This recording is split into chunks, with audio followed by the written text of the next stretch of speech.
Okay doctor. Next ஒருத்தங்க மயிலாடுதுறையிலேருந்து question கேட்டிருக்காங்க. என்ன கேட்டிருக்காங்க அப்டின்னா, எனக்கு கல்யாணம் ஆயிருச்சு. தாம்பத்திய உறவுக்கு அப்புறமா ப்ளீட் ஆயிட்டு இருக்கு. ஸோ இது வந்து கேன்சரோட அறிகுறியா இருக்குமா? அப்டின்னு கேட்டிருக்காங்க.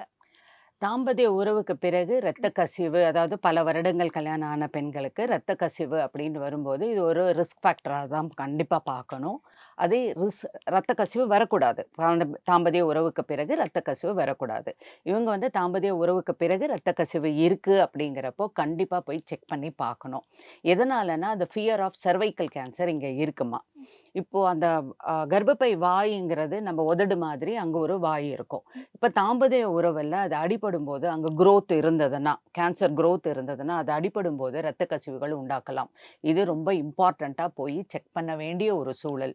ஸோ தாமதிக்காம உடனே அவங்க மருத்துவர போய் பார்க்கணும். அது என்னங்கிறது செக் பண்ணி பார்த்துட்டு, அது ஒண்ணும் இல்லன்னா ஒண்ணும் இல்ல. பட் ஏதாவது இருந்தா உடனே அதுக்கான சிகிச்சை முறை கண்டிப்பா தேவைப்படும்.